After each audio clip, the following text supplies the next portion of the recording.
graça e paz, amém? Vamos meditar hoje um pouquinho. Primeira carta de Paulo aos crentes em Tessalônica. Primeira carta de Paulo aos crentes em Tessalônica. Capítulo de número 1. Capítulo de número 1. Nós vamos tomar por base o versículo de número 5 apenas. Capítulo de número 1, versículo de número 5 a seguir. Ou melhor, só o versículo de número 5 para a nossa meditação hoje. O texto é bem simples e bem rápido. O texto diz assim: porque o nosso evangelho não foi a vós somente em palavras, mas também em poder e no Espírito Santo, e em muita convicção, como bem sabeis quais fomos entre vós por amor de vós. Veja aí Paulo trazendo alguns pontos sobre o caráter da sua pregação. A carta que nós acabamos de ler foi uma carta endereçada à igreja que ficava em Tessalônica. Tessalônica é uma cidade portuária, da Macedônia, uma das mais importantes cidades da região da Macedônia. A igreja em Tessalônica é aberta você vai ver em Atos capítulo 16, a partir do versículo de número 39 a seguir. Você vai ver como que Paulo vai até Tessalônica e prega ali na sinagoga por 3 sábados seguidos, formando ali uma equipe de irmãos que vai se tornar uma congregação que confessa Jesus Cristo como Senhor e seu Salvador, seguindo a doutrina de Jesus ensinada pelos apóstolos.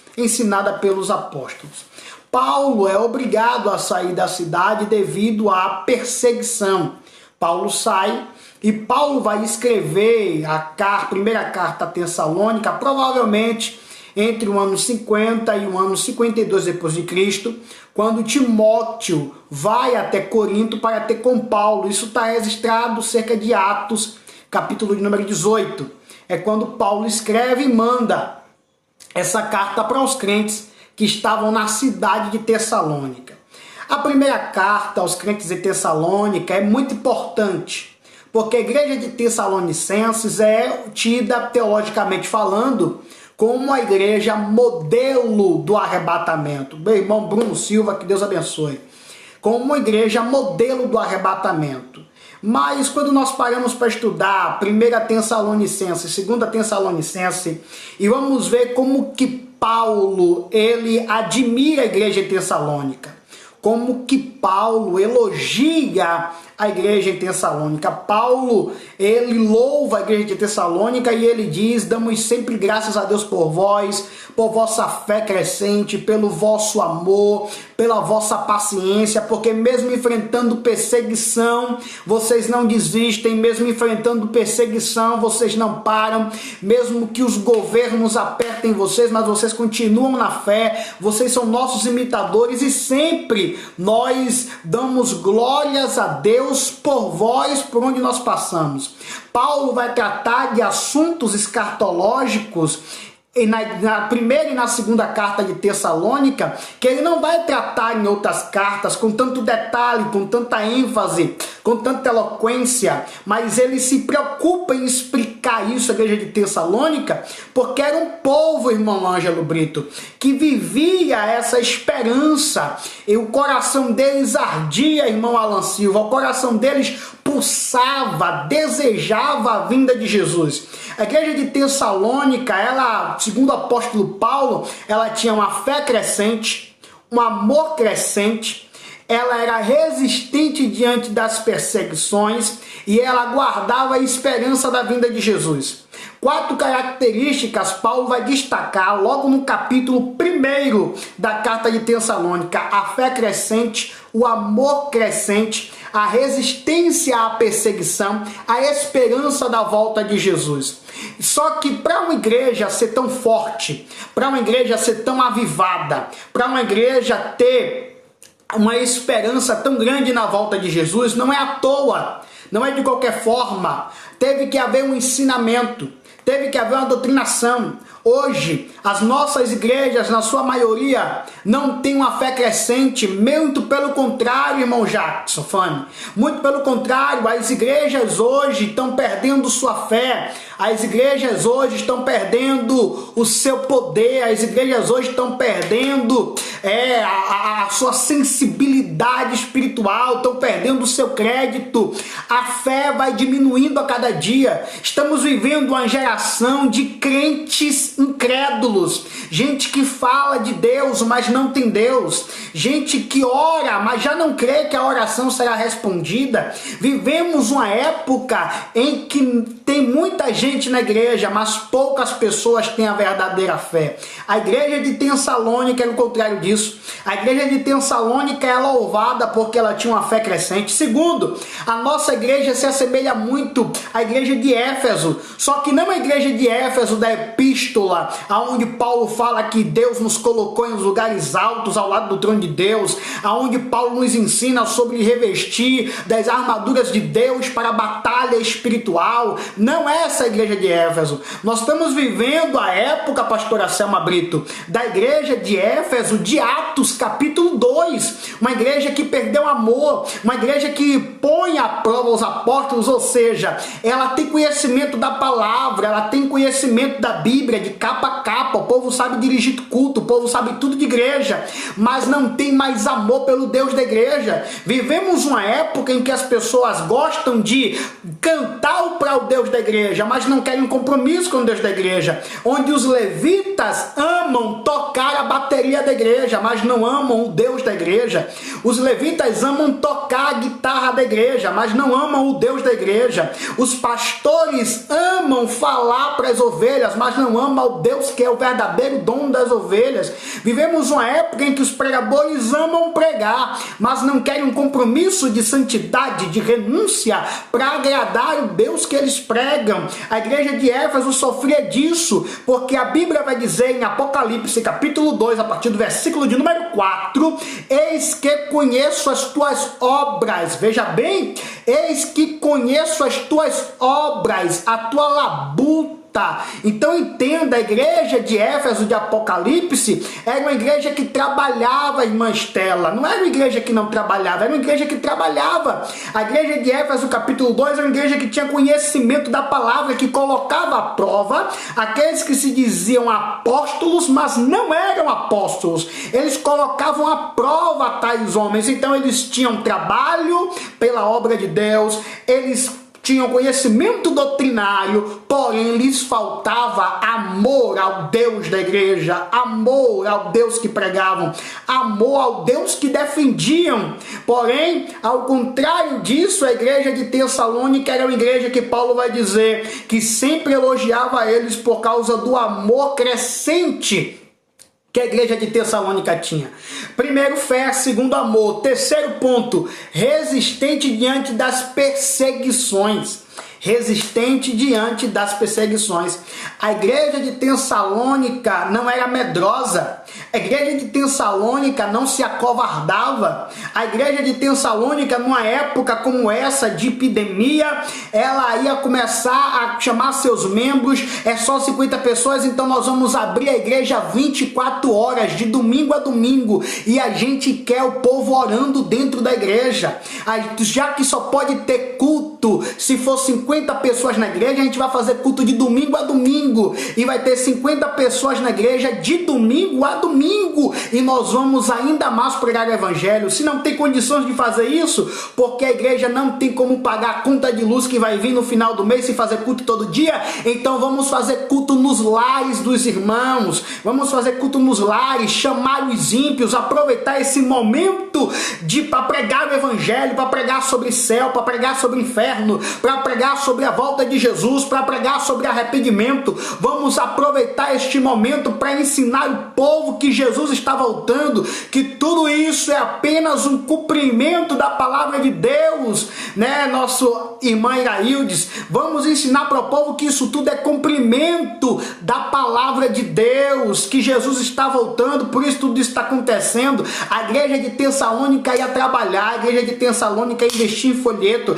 a igreja de Tessalônica ia fazer relógio de oração para acabar com essa epidemia, a igreja de Tessalônica não ia ficar parada vendo um vírus destruir com a vida de muita gente, vendo os governos comunistas acabarem, destruírem com a nação. Não ia permitir isso. A igreja de Tessalônica ia se posicionar em oração, eles iam resistir à perseguição, eles iam em frente, eles iam clamar a Deus para que houvesse uma intervenção de Deus a respeito disso, ao contrário da nossa igreja atual. Quarto ponto que é louvável na igreja de Tessalônica, Paulo vai dizer que a igreja de Tessalônica guardava a esperança da paciência, ou melhor, guardava com paciência a esperança. Paz, irmão Paulo Barros, irmão Paulo Dias, irmã Luciana Vieira, que Deus abençoe, obrigado, vai chegando aí, vai chamando mais gente, vai compartilhando, para que mais pessoas sejam edificadas.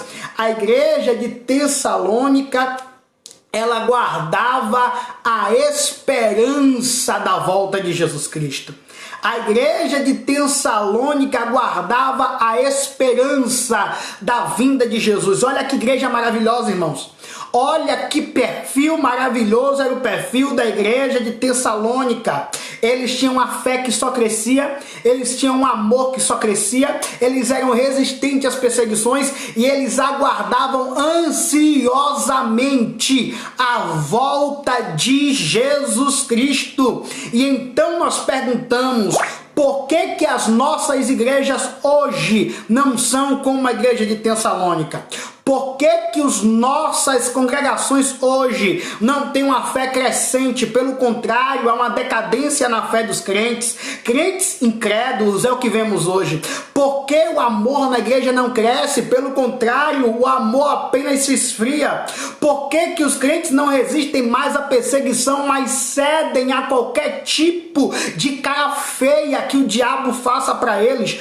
Por que a igreja, em vez de viver como se Jesus fosse voltar agora, a igreja tem esquecido da volta de Jesus? Talvez a culpa esteja nos ministros, talvez a culpa esteja nos pregadores da palavra, na ausência de uma pregação expositiva, de uma pregação verdadeira, como era o caráter da pregação do apóstolo Paulo. Quando nós vamos ler aqui, a partir do versículo 5 de 1 Tessalonicenses, capítulo 1, nós vamos entender o porquê que a igreja de Tessalônica era tão firme, porque a igreja de Tessalônica era tão forte, porque a igreja de Tessalônica crescia tanto, porque a igreja de Tessalônica era uma igreja tida como igreja modelo do arrebatamento. Porque aí Paulo vai demonstrar o caráter da sua pregação. O que Paulo ensinava para a igreja? Como Paulo ensinava a igreja para gerar uma igreja tão forte, para gerar uma igreja tão firme, para gerar uma igreja tão poderosa, para gerar uma igreja tão fervorosa. Olha o caráter da pregação do apóstolo Paulo. Primeiro ele vai dizer: porque o nosso evangelho não foi a vós somente em palavras. Olha que coisa maravilhosa. Porque o nosso evangelho não foi até vós somente em palavras. Porque Paulo monta em Tessalônica uma igreja tão firme? Porque a palavra de Paulo ali não era apenas uma palavra eloquente. Paulo apenas não apresentava o seu conhecimento de hermenêutica, de homilética, de escartologia, de soteriologia, de paracretologia, de teontologia, bibliologia ou angelologia, ou seja lá o que for. Paulo não chegava ali apenas com a ciência humana, apenas apenas com a palavra humana, aquela pregação seca, aquela pregação sem vida. Não, a mensagem de Paulo não era aquela pregação a fim de mexer com o emocional da igreja, fazer eles pular, rodar, sapatear, e no outro dia aquela palavra não serviu para nada, aquela palavra não se aplica no seu dia a dia, aquela palavra não te ajuda a vencer os confrontos da vida. No outro dia você pula, você roda, você sapateia, mas nada muda na sua vida. Não era esse tipo de pregação a pregação do apóstolo Paulo. O apóstolo Paulo pregava a Jesus Cristo e este crucificado. Veja comigo 1 Coríntios capítulo 2, versículo 2. Paulo está escrevendo aos crentes em Corinto e Paulo diz assim: vós bem sabeis que quando fui até vós, não vos anunciei grandes palavras ou multidão de línguas, mas fui até vós anunciando a Cristo e este crucificado. Olha só o caráter da pregação de Paulo, olha só a pregação que edifica a igreja. Pregar sobre Davi matando o gigante é bom, pregar sobre Moisés passando uma vermelha é maravilhoso, pregar sobre o muro de Jericó caindo é bom também, mas irmão, a palavra que tem que ser pregada nesses últimos dias é a pregação de Jesus Cristo, porque quando falamos de Jesus, primeiro, nós falamos de alguém que teve uma vida santa. Falar de Jesus é falar de santidade. Pregar sobre a cruz de Cristo é falar aos homens a necessidade de uma vida santa, de uma vida de evangelho praticada. Jesus foi santo. O apóstolo Pedro, em 1 Pedro capítulo 1, versículo 15 e 16, ele adverte a igreja: sede santo em toda a vossa maneira de viver, sede santo como santo foi o vosso Senhor, sede santo porque ele é santo. Em Levítico, por diversas vezes, o Senhor exorta o seu povo a ser santo. É importante que Jesus Cristo volte a ser pregado na igreja, que a mensagem da cruz volte a ser pregada na igreja, porque a mensagem da cruz leva o homem a viver uma vida de santidade. Segundo, é importante pregar Jesus Cristo como Salvador, porque falar de Jesus é falar de alguém que viveu uma vida de poder de Deus. Falar de Jesus é falar de poder. Falar de Jesus é falar de milagres. Falar de Jesus é falar de operação de maravilhas. Nossa igreja precisa voltar a ouvir pregações que falem de Jesus. Você chega no YouTube para assistir uma mensagem, você vê diversas mensagens sobre Elias, o que também é bom. Você vê diversas mensagens sobre a arca na casa de Obed-Edom, o que também é importante, mas nenhuma mensagem pode substituir, nada pode ser mais importante do que a mensagem de Cristo crucificado, porque Cristo crucificado pode ser loucura para o mundo, mas para nós é o poder de Deus para a salvação do homem. Precisamos voltar a pregar que Cristo morreu por nós, que Cristo foi perfurado com pregos de cerca de 18 centímetros por causa de nós, que Cristo passou por 3 sessões de 39 chicotadas por causa de nós, que Cristo foi moído por causa das nossas transgressões. Ele não tinha culpa, ele não tinha pecado, mas ele decidiu nos amar, ele decidiu nos escolher, ele decidiu entregar a vida por amor a nós. Não há pregação mais nobre do que a pregação de Cristo, irmão. Porque a nossa igreja tem sido tão fraca, porque os nossos crentes têm sido uns crentes tão fracos, porque não ouvem mais falar do sacrifício de Cristo, porque a mensagem da cruz não é mais o centro na igreja, porque pregar sobre a cruz de Cristo não gera oferta, então os pregadores não querem pregar isso. Os pregadores querem pregar sobre poder, sobre unção, ficar gritando no meio da igreja para ver as pessoas pular, rodar e garantir a sua oferta e a volta àquela igreja para ganhar mais dinheiro. Mas pregar Jesus Cristo crucificado não gera muita agenda. Pregar Jesus Cristo crucificado não gera muito movimento no culto, porque é uma mensagem de confronto, é uma mensagem de reflexão, é uma mensagem para as pessoas saírem para casa dizendo: eu preciso ser mais crente, e isso não gera agenda. Precisamos voltar a pregar Jesus Cristo. Paulo dizia: porque eu fui a vocês pregando Jesus Cristo e este crucificado. Terceiro, é importante falar de Jesus Cristo, porque quando pregamos Jesus Cristo, nós pregamos sobre uma vida doadora. Jesus Cristo se entregou, Jesus Cristo amou. O versículo-chave da Bíblia é João capítulo 3, versículo 16, porque Deus amou o mundo de tal maneira que enviou o seu Filho unigênito para que todo aquele que nele crê não pereça, mas tenha a vida eterna. Ei, irmão, pregar sobre Jesus é anunciar o amor de Deus pelos pecadores.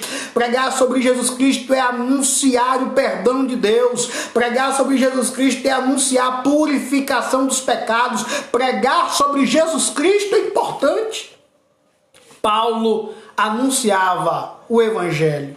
Segundo o caráter da pregação de Paulo aos crentes em Tessalônica, Paulo disse assim: porque eu não fui até vós apenas com sabedoria de palavra humana, mas em poder. Em poder. A mensagem de Paulo não era uma mensagem morta. A mensagem de Paulo não era uma mensagem fria. A mensagem de Paulo não era aquela mensagem com exposição de versículos, de contexto teológico, mas sem graça, sem unção, sem poder, sem avivamento, sem presença de Deus. Essa não era a pregação de Paulo.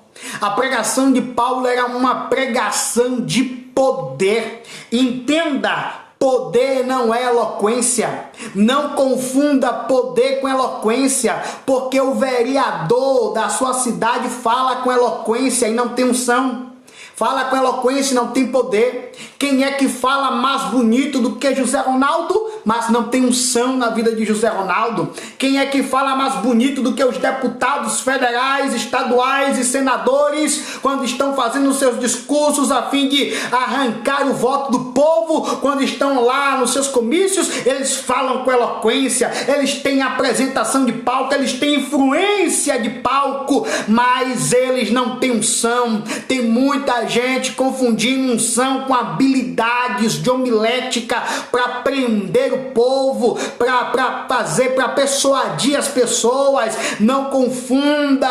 Uma pregação gritando não é poder de Deus. Uma gritaria em cima do púlpito não é poder de Deus. Isso não é poder de Deus. Poder de Deus é sentido aqui dentro. Poder de Deus, a pessoa às vezes está falando normalmente, dando um estudo da palavra, como eu já senti em escola bíblica dominical. O meu pastor Jadiel está ministrando a escola dominical, ou o professor Alisson está ministrando a escola dominical com maior tranquilidade, mas eu senti a unção de Deus, porque a vida estava consagrada, porque tinha se levantado cedo, aberto um jejum, tinha tirado um período de oração. A unção de Deus estava na vida dele. Quando eu vou para o CETAD, eu já vi professor Abimael, professor Esdras, professora Soelma dar aula na unção do Espírito, uma aula simples, sem azoada, sem agonia, uma aula de teologia apenas, mas uma aula com unção, uma aula com poder, porque poder não está no volume da minha voz,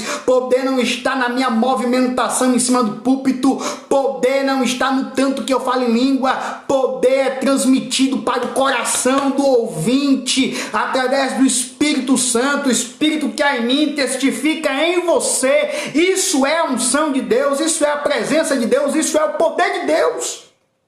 Mas tem muita gente confundindo poder de Deus, unção de Deus, com influência de palco, com técnicas de persuasão, com eloquência no falar, com volume de voz. Isto não é unção. Não diminua a unção, não diminua o avivamento, as coisas tão superficiais. O que é o poder de Deus? Aleluia. O que é o poder de Deus?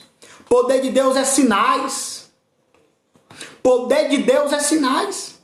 A Bíblia diz no Evangelho de Jesus, segundo escreveu Marcos: e eles, tendo partido, pregaram o evangelho por todas as partes, cooperando com eles o Senhor e confirmando a palavra através dos sinais que se seguiam. Eu pergunto, cadê os sinais? Jesus confirmava que estava com os discípulos através da operação de sinais.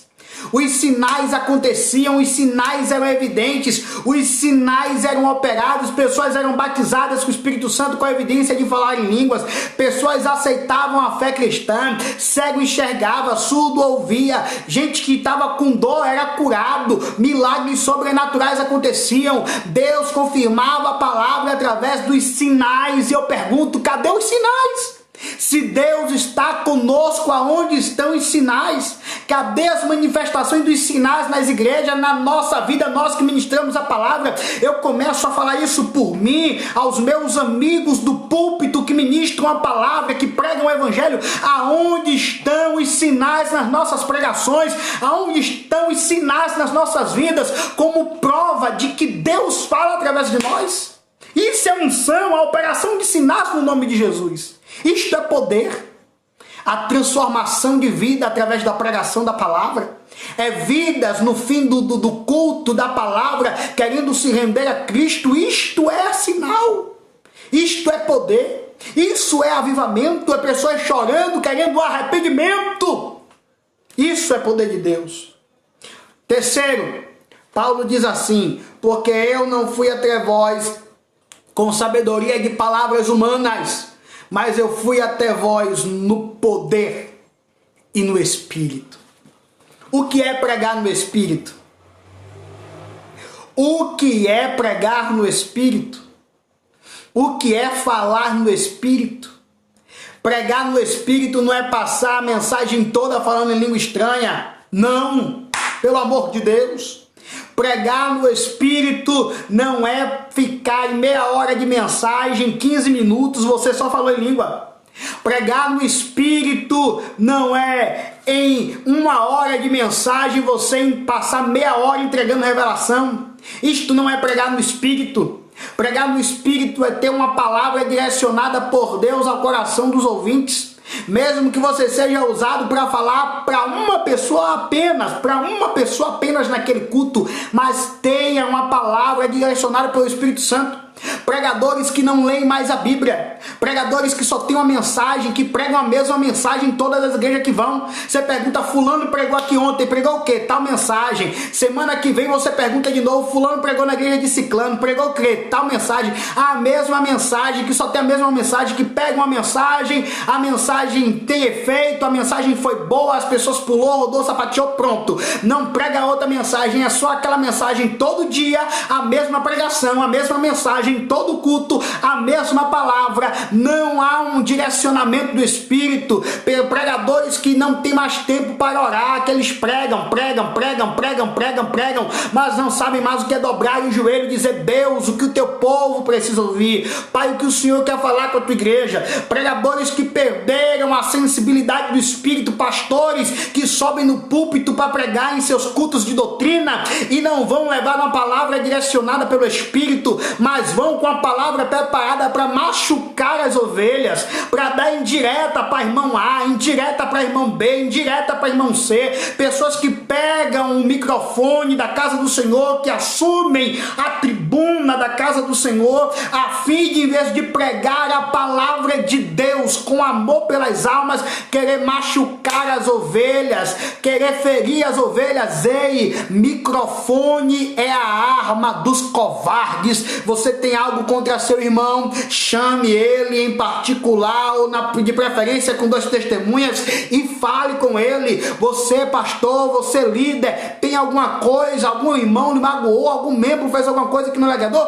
chama no escritório, conversa, abre a Bíblia e conversa cara a cara, frente a frente, olho a olho. Não use o microfone da casa de Deus para estar atacando as pessoas. Não use o microfone da casa de Deus para estar dando indireta às ovelhas, porque esse povo é povo de Deus. Por mais que essa pessoa esteja vivendo uma vida desregrada, amanhã depois ele pode se arrepender, pedir perdão a Deus, se consertar. E se você não ir até lá pedir perdão e dizer: irmão, eu diversas vezes subi nesse púlpito, mas não foi para pregar o evangelho. Diversas vezes eu subi nesse púlpito e não foi para pregar a palavra de Deus. Eu subi nesse púlpito com mensagem endereçada para ferir fulano, para ferir ciclano, para magoar o meu irmão. Mas nesta noite eu quero pedir perdão à igreja. Tem um monte de pastor que precisa assumir a tribuna e pedir perdão à igreja, porque vocês não estão pregando o evangelho direcionado pelo Espírito.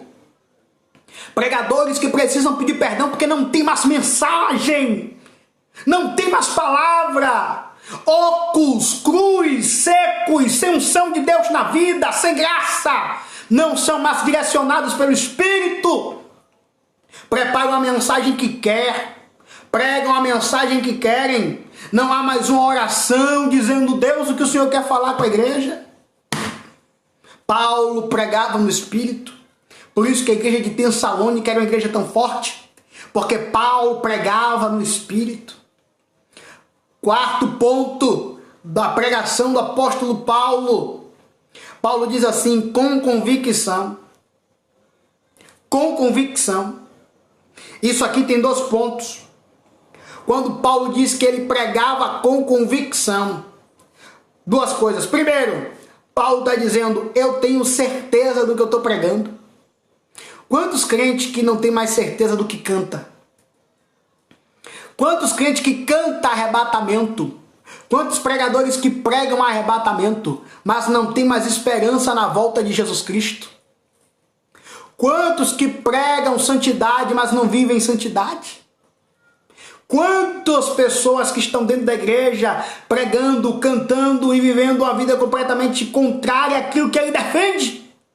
Paulo, quando ele diz: porque eu fui até vós, não em palavras de homem, mas pregando o evangelho de poder, no Espírito e com convicção. Paulo estava dizendo: eu tenho certeza do que eu estou pregando. Eu não prego um Deus que eu ouvi, eu prego um Deus que eu conheço, eu prego um Deus que eu tenho intimidade, eu prego um Deus que eu tenho relacionamento, eu prego um Deus o qual eu tenho experiências com Ele para contar. Eu tenho experiência com o meu Deus para contar para vocês. Eu sei em quem tenho crido. Eu prego a vocês com convicção. Por quê? Porque eu vivo o que eu prego. Eu prego o que eu vivo. Quando Paulo diz que vai até a igreja e fala com convicção, ele está dizendo: eu tenho certeza do Deus que eu sirvo, porque eu tenho intimidade com Ele, eu tenho um relacionamento com Ele. E ele está dizendo: eu tenho certeza do que eu prego. Por quê? Porque eu vivo o que eu prego. Paulo bateu no peito e disse: seja meu imitador, porque eu sou de Cristo. Será que nós, pregadores do século 21, temos essa ousadia? Será que nós podemos dizer isso para os irmãos que nos ouvem? Será que eu posso dizer isso para você aí agora que está ouvindo esta live? Hein? Eu posso dizer: seja meu imitador, porque eu sou de Cristo? Será que o irmão da live que você ouviu antes da minha pode dizer isso? Será que o pastor que está fazendo live agora no Instagram ou em qualquer outro lugar, ou da live que você vai ouvir mais tarde, pode dizer isso? Será que a nossa geração de ministros do evangelho pode bater no peito como Paulo bateu e dizer: seja meu imitador, porque eu sou de Cristo? Estamos vivendo o evangelho decadente.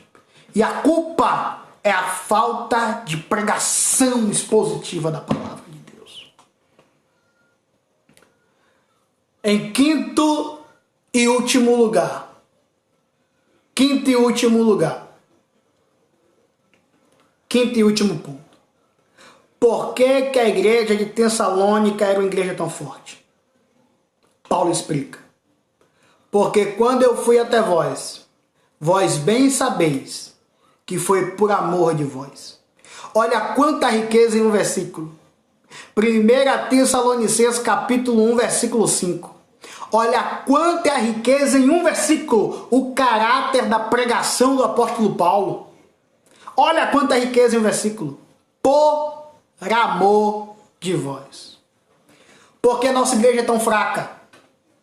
Porque nossos pastores não pregam mais por amor.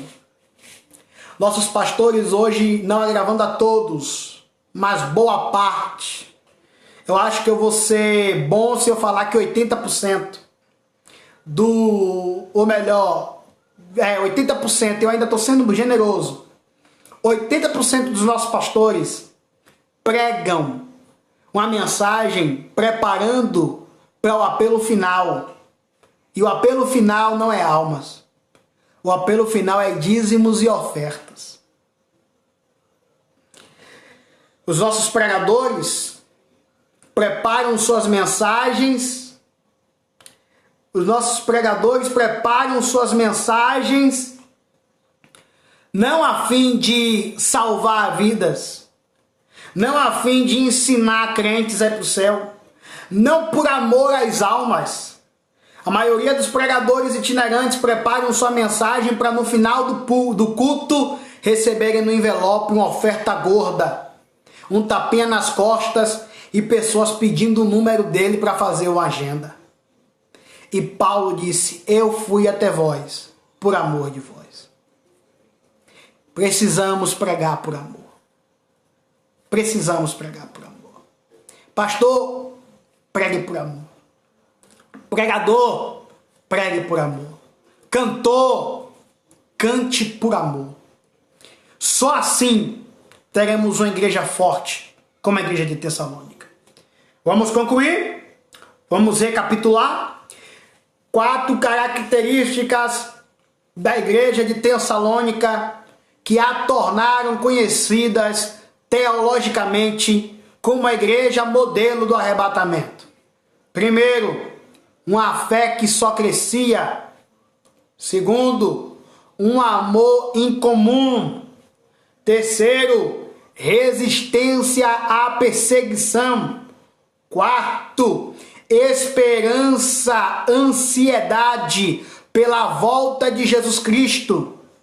Por que a igreja de Tessalônica tinha essas 4 qualidades?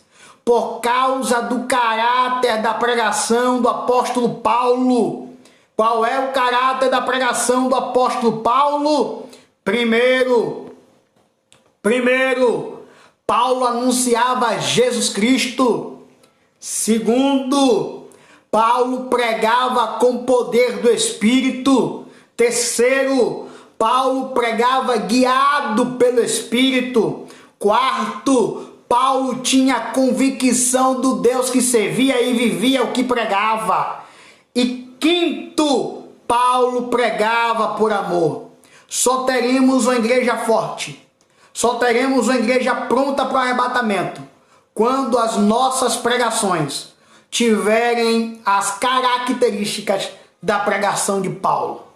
Jesus Cristo como centro, como chave hermenêutica, poder do Espírito, direção do Espírito, vida do que se prega, ou seja, a homilética na prática, e amor. Quando a nossa pregação tiver essas 5 qualidades, aí então nossa igreja estará edificada na palavra e pronta para provar um grande avivamento, como foi a igreja de Tessalônica. A cada um dos irmãos que entrou aí na live, que nos abençoou com a sua audiência, muito obrigado. Meu irmão Manuel Gomes, eu não sei se é ele, eu não sei se é Paula, que chegou aí, que Deus abençoe. Você chegou agora, a live acabando, para chegar mais cedo. Eu e a cada um dos irmãos que estão aí nos ouvindo, nos acompanhando, você que comentou, você que deu aí o seu amei, o seu legal, você que compartilhou, muito obrigado. Quarta-feira, live pelo Instagram, ok? Quarta-feira, live pelo Instagram, depois de amanhã. Segunda, live no Facebook. Quarta-feira, live no Instagram. Você que quer ouvir a palavra que nós vamos ministrar quarta-feira lá no Instagram, nesse mesmo horário, você vai lá, Leonardo Santana, e segue a gente, que a gente vai estar lá falando de Jesus Cristo, quarta-feira, a partir das 10 horas, no Instagram, segunda-feira, no Facebook, tá bom? Orem por nós, que Deus abençoe, vamos fazer uma oração para nós encerrarmos essa live, e que você possa guardar esta palavra e praticar esta palavra, né? Não sejamos só ouvintes, mas ouvintes e praticantes da palavra que em nós foi implantada. Amém? Você que pode, curve sua cabeça, leve sua mente cativa a Cristo e vamos orar a Deus nesse momento. Amado Deus e poderoso Pai, Senhor, seja exaltado, seja glorificado para todo sempre.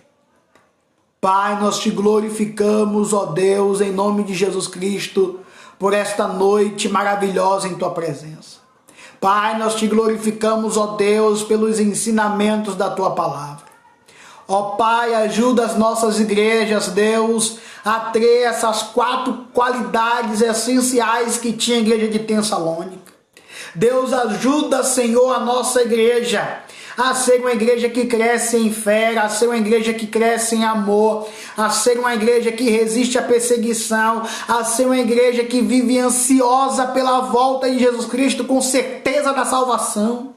Deus, nos ajuda a nós, como teu povo, como teus servos, a estarmos prontos para o arrebatamento.